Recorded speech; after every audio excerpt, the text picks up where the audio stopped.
If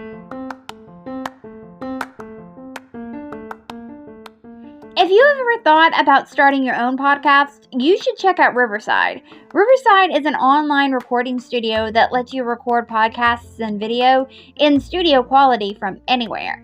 And if you click on the affiliated link in the episode description and you buy a subscription, you will also be supporting the podcast.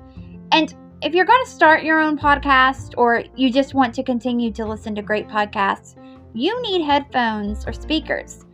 If you click on the Amazon affiliated link, you can get great deals on headphones and speakers. And if you make a purchase, it will also help support the podcast. Both links will be in the episode description if you are interested.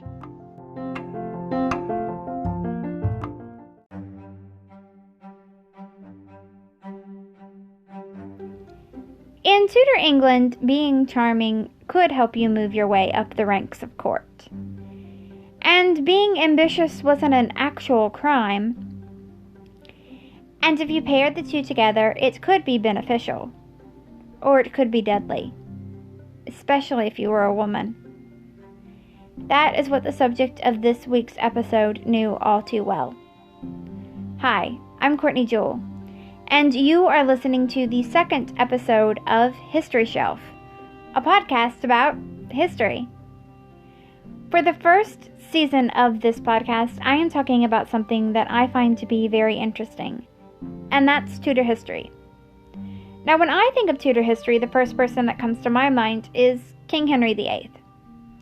But I'm not talking about him per se. Rather, I'm focusing in on his inner circle, and the people he was an asshole to. And as I go along this season, you will find there was a lot of overlap between his inner circle and the people he was an asshole to. And for this week's episode, I am talking about King Henry VIII's second wife, Anne Boleyn.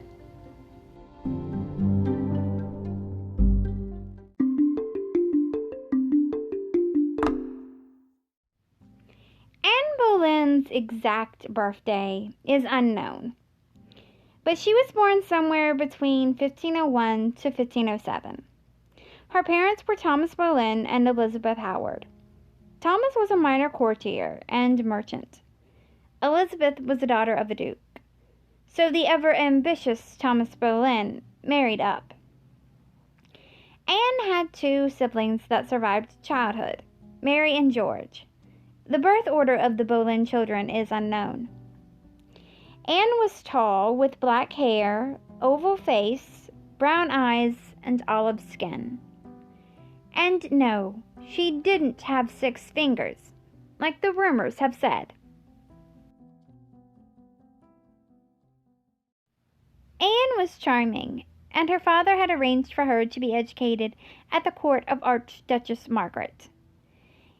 In the autumn of 1514, Anne became a lady-in-waiting to King Henry VIII's sister, Mary Tudor, Queen of France.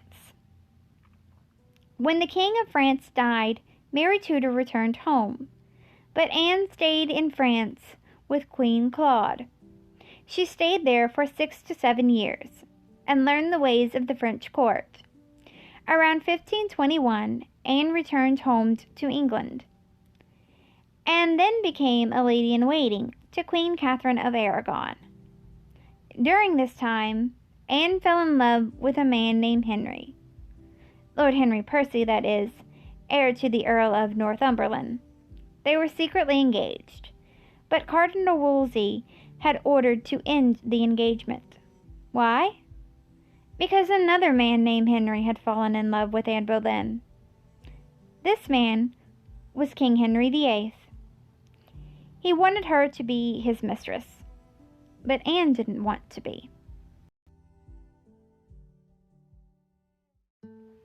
So, why didn't Anne Boleyn want to be King Henry VIII's mistress? Anne has been portrayed lots of ways, but the most popular way is to paint her as a power-hungry, ambitious woman. And maybe that's all there was to it. Though that seems a little hard to believe. If that was all there was to it, then Anne was taking one hell of a gamble. How was she to know that King Henry VIII would leave his wife and tear a country apart just to make her his wife and queen. Maybe the reason why Anne didn't want to be Henry's mistress is because she had seen what happened to mistresses after he was done with them. She had seen this because her sister Mary was once King Henry VIII's mistress. And all Mary got out of it was King Henry VIII arranged for her a marriage, and she possibly got an illegitimate son out of the affair. And it is important to note Anne's father's ambition. He definitely wouldn't have tried to stop Anne from becoming queen. He may have even pushed her, even if it was just a little shove. Or maybe Anne just didn't want to become yet another one of King Henry VIII's mistresses. But whatever the reason was, King Henry VIII didn't like hearing the word no, and he continued to push Anne to become his mistress. While King Henry VIII was trying to convince Anne to become his mistress, Cardinal Thomas Wolsey was trying to convince Henry to choose a new wife, someone that was anyone other than Anne Boleyn, because she wasn't a hit with everyone at court. Some believed that it would be inappropriate for Henry to take Anne Boleyn as his mistress, seeing as he had already had an affair with her sister Mary Boleyn, and it was rumored that he had had an affair with Elizabeth Howard, the mother of Anne and Mary Boleyn, though that is very likely just a rumor. When someone pointed out how inappropriate it would be for him to take Anne as his mistress, since he had had an affair with her sister and possibly her mother, Henry denied having an affair with Elizabeth Howard, and his only reply was, "Never the mother." Now, depending on when Anne was born, Henry would have had to have been between 10 and 17 years old at the time of her conception. So the rumor of King Henry VIII having an affair with Elizabeth Howard and fathering Anne Boleyn is most certainly just that, a rumor.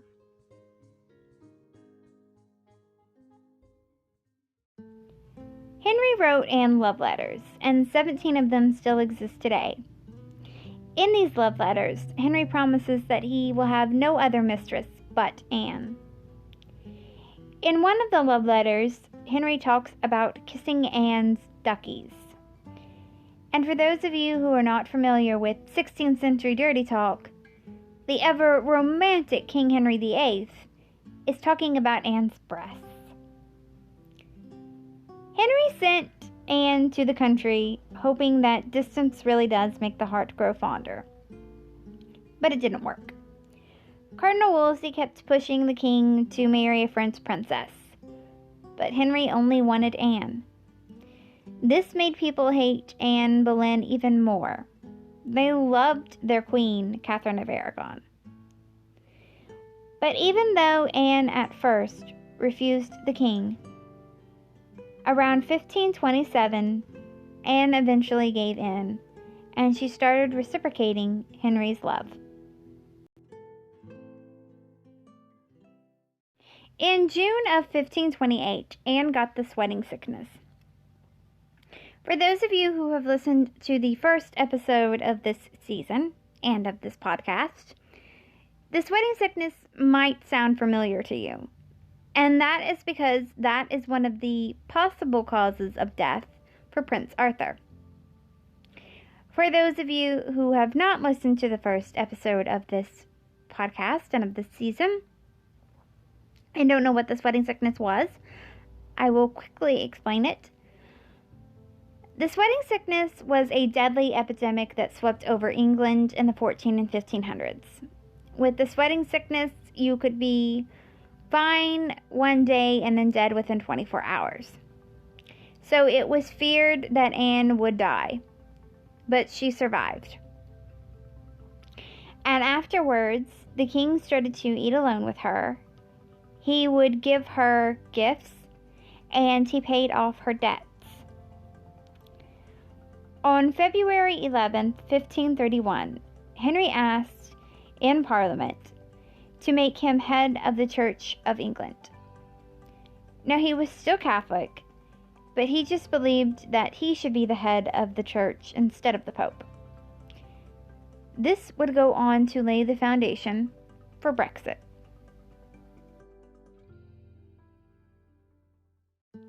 On September 4th, 1532, Anne was given the title Marquess of Pembroke. It is believed around this time that Anne finally gave in to the king and became his mistress. On November 14th, 1532, Anne and Henry possibly got secretly married, but they for sure got married in secret on January 25th, 1533, because Anne was pregnant. At the time, King Henry VIII was still married to Queen Katherine of Aragon, and so he became a bigamist. On April 11, 1533, Henry told his council that Anne was his rightful wife and queen. On April 12, 1533, Anne attended Mass as queen. On June 1, 1533, Anne was crowned queen. It was a lavish affair. She had won the king's heart, but not the people's. She chose her symbol as the falcon, and her motto was "the most happy," a motto that would become ironic, given Anne's fate.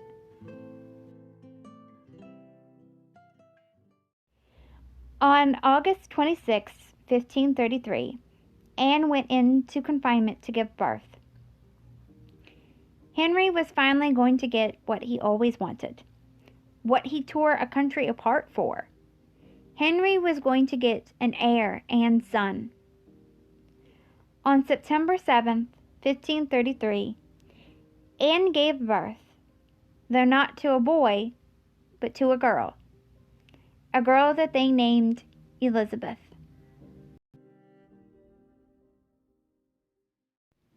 Anne and Henry's children were declared heirs in 1534. In the summer of 1534, Anne miscarried a child. In October of 1535, Anne was pregnant again. But by then the tides had started to change for Anne Boleyn. The promise that Henry had made Anne before they were married, the promise that he would take no other mistress but her, well, that promise didn't carry over when they got married. Henry's eyes had started to wander to a certain lady-in-waiting named Jane Seymour.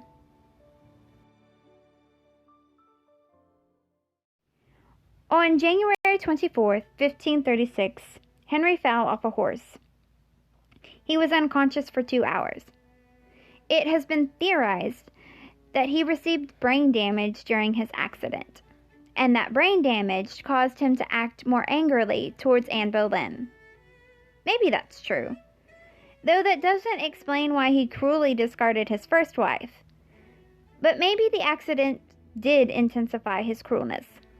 Or maybe he was just frustrated that he hadn't had the son that he always wanted. Or maybe King Henry VIII was just an asshole. It's uncertain. But what is certain is it was clear that Anne's luck had started to run out.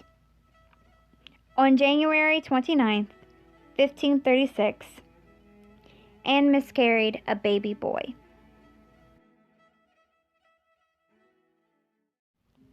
Thomas Cromwell was an ally to Anne Boleyn, but then they started to argue.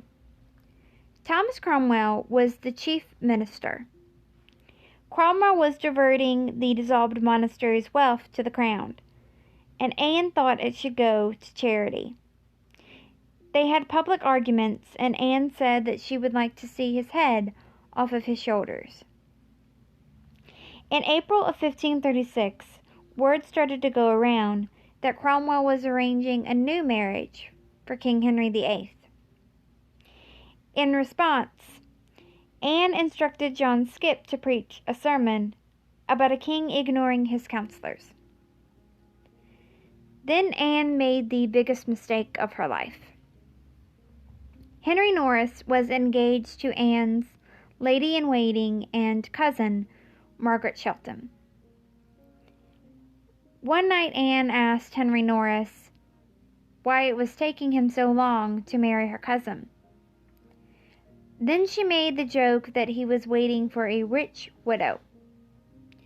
Then she made another joke, saying that he was waiting for the king to die so he could marry her.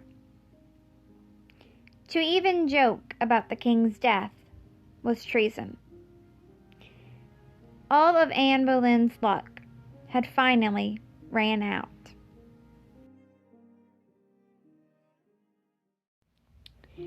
A commission was set up with allegedly the approval of the king.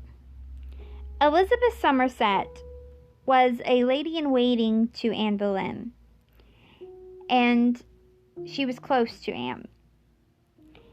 She testified that Anne had had adulterous affairs with multiple men.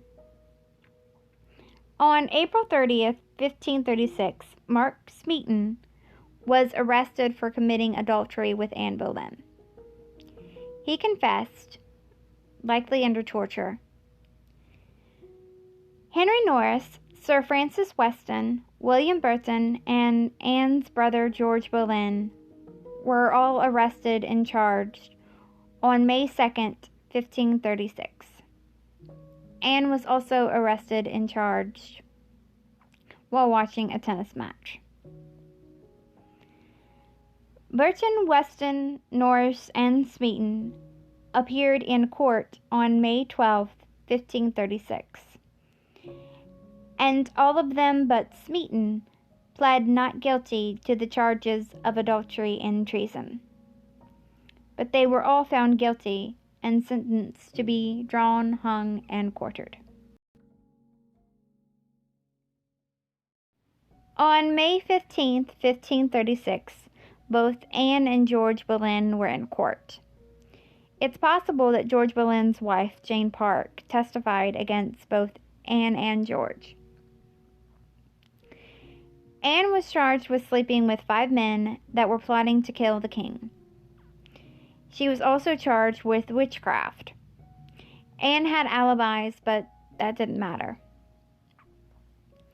Both Anne and George were found guilty of all charges. Anne was sentenced to death by beheading or burning. Anne was the first Queen of England to be sentenced to death. The court was presided over Anne and George's uncle, Thomas Howard, and he cried as the verdict was read. Henry Percy, the once secret fiancé of Anne Boleyn, collapsed as the verdict was read. It is now believed with most certainty that Anne was innocent of all the charges that were put against her. And Anne even said so in her own words. Anne said, "I do not say that I have always borne towards the king the humility which I owed him, considering his kindness and great honor he showed me, and the great respect he always paid me. I admit, too, that often I have taken into my head to be jealous of him. But may God be my witness if I have ever done any wrong."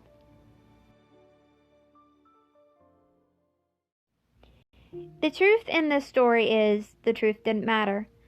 The trial was rigged from the start. Anne's sentence was reduced to a beheading. This was seen as an act of kindness. The executioner was from Calais, and the execution was scheduled for May 18th, 1536. In order for the executioner to get to the execution on time, he would have had to have been sent for before the verdict was passed down. So it was known that Anne Boleyn was going to be found guilty before a verdict was even reached.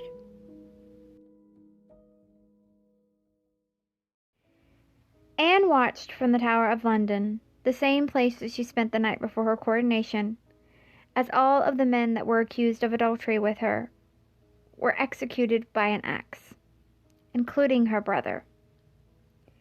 Anne's execution wouldn't be done by an axe, but by a sword. This was seen as another act of kindness. because an execution with a sword was quicker and smoother than an execution done by an axe. Anne's execution was scheduled for May 18, 1536, but it was delayed a day. On May 19, 1536, Anne attended Mass for the last time. She received the sacrament by John Skip. When the Tower Constable, Sir William Kingston, came to see Anne to inform her that her executioner had been delayed a bit, this was her response. "Mr. Kingston, I hear I shall not die afore noon, and I am very sorry, therefore, for I thought to be dead by this time, and past my pain." He then informed her that it would be no pain.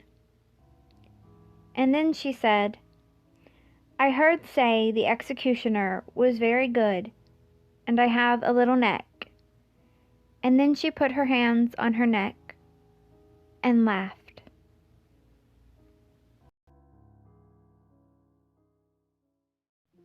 Anne made her way to her execution.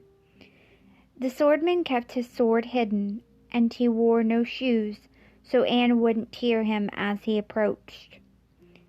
And before her execution, Anne gave a speech. "Good Christian people, I have not come here to preach a sermon. I have come here to die, for according to the law and by the law I am judged to die, and therefore I will speak nothing against it.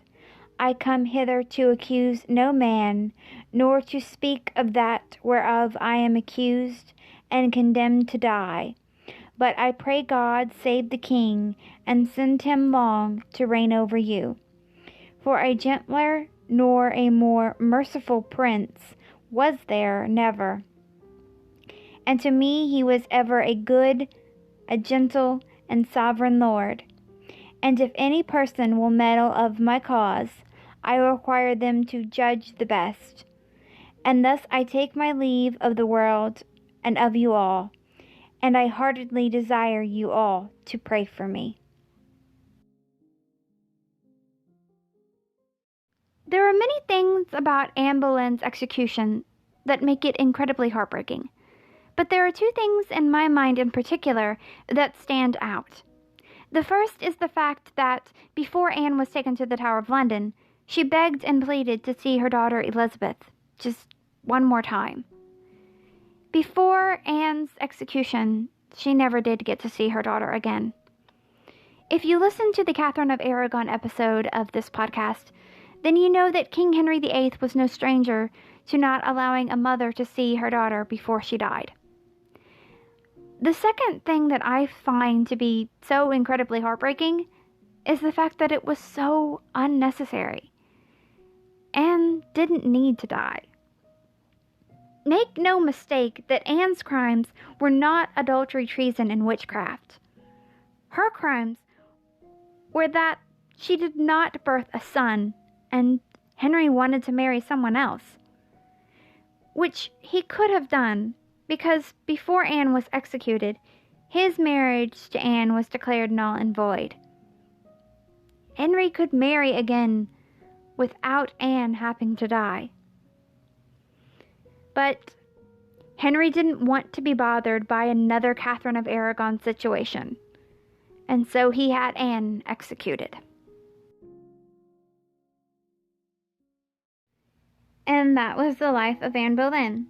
Thank you so much for listening to the second episode of the first season of History Shelf. I have 15 episodes planned for this season. Next week's episode is going to be about Elizabeth Barton. I hope you come back for that. A few things before I go.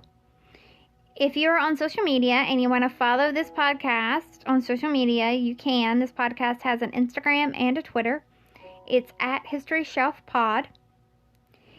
If you can and you want to give to my Patreon, I have tweeted out a link for that. Please don't feel obligated. It is just there if you want to give. This podcast is always going to be free, but there are some perks that come with becoming a Patreon. There are a few ways that you can help out this podcast for free. One is continuing to listen to this podcast. Another is you can rate this podcast 5 stars from wherever you're listening. And another is you can share this podcast on social media with your friends and family. That would help out a lot. All right. So until next time, keep learning, keep loving history, and come back for next week's episode. Bye.